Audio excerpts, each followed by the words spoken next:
most difficult deals are not impossible. They were just poorly structured.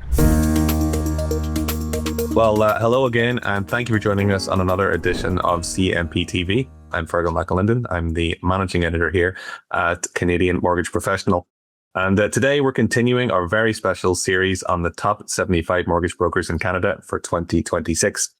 Here at CMP, we release that list every year. And as you'll already know, it features some of the leading names from the mortgage sector across the country. Our focus today is Carlo del Giudice, a Toronto-based broker with Mortgage Architects, who earned his place on the list this year for the first time. So, Carlo, thanks for joining us. How's everything with you? Everything's going well. Thanks for having me. Yeah, it's great to have you on. And before we get into our questions, I just wanted to say congrats on earning a place on the list. How does it feel? It feels good. It feels good. I think, it's a testament to the work that's gone into, building the business and bringing it to the point where it's at today and becoming, being known as one of the trusted professionals in the Canadian mortgage industry. For sure. And speaking of being a trusted professional, I know that you have kind of gained a little bit of a reputation as a broker that people maybe call whenever a deal is already in trouble or whenever there's some kind of distress there.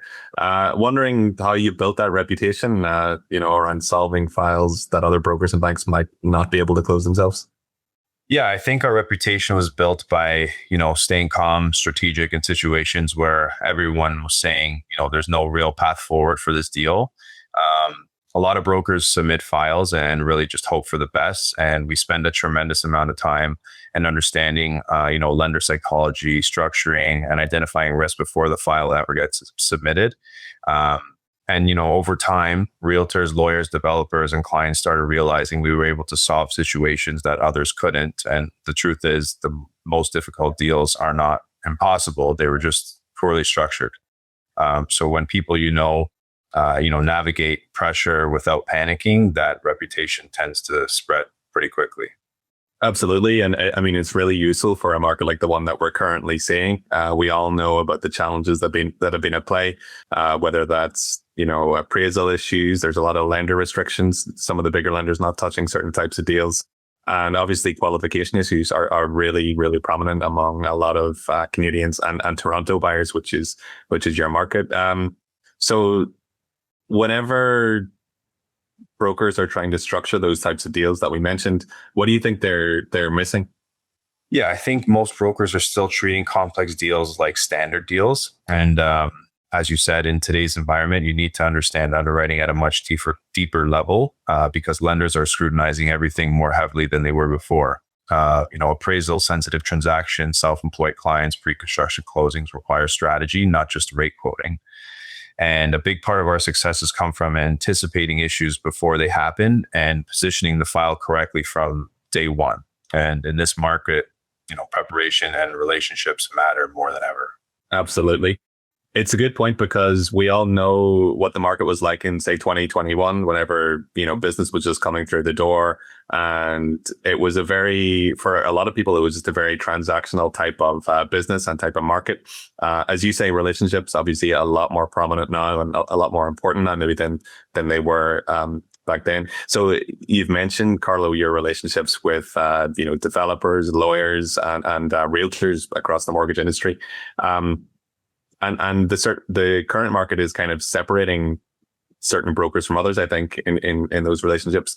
What causes certain brokers, in your eyes, to become trusted advisors for those professionals while others are kind of stuck in that transactional mindset? Yeah, I think, trust in this business comes from consistency, communication, and competence, especially under pressure. Anyone can look good when a deal's easy, but people remember how you handled the difficult situations. So we've built strong relationships because our partners know we are honest about the risk, transparent throughout the process, and willing to work extremely hard to find solutions. Also think that people appreciate that we genuinely care about protecting relationships and reputations, not just closing transactions. So long-term partnerships are built through reliability and not salesmanship. For sure. Now, on top of everything else, you've also built your own internal deal management ecosystem at Quattro. So I know that that was something that you put together because you felt that there was a gap, that the right infrastructure wasn't in place. Tell us a little bit about the problems that you were trying to solve there, and I mean, interested to hear too about whether technology has changed anything for your business too in terms of operation. Yeah, I think we built Quattro because nothing in the industry quite reflected the pace or complexity of how top brokerages actually operate. So I wanted a system that created real-time visibility into deals, underwriting, communication conditions, and accountability instead of relying on scattered emails and spreadsheets and WhatsApp group chats. So as volume scales, operational discipline becomes just as important as sales ability. So technology has really allowed us to create a much better client and partner experience while also improving internal efficiency. So the goal was never really to replace the human side of brokering. It was really just more meant to strengthen it. Interesting. Okay. And speaking of the human side of brokering and what a lot of brokers are focusing on right now, rates are obviously really important, and they always have been. Your business is built maybe a different way. Carlo, strategy and execution, I know are really important to you. So when it comes to clients and referral partners right now, why do you think they're gravitating a little bit towards your type of approach as opposed to just a rate focused element?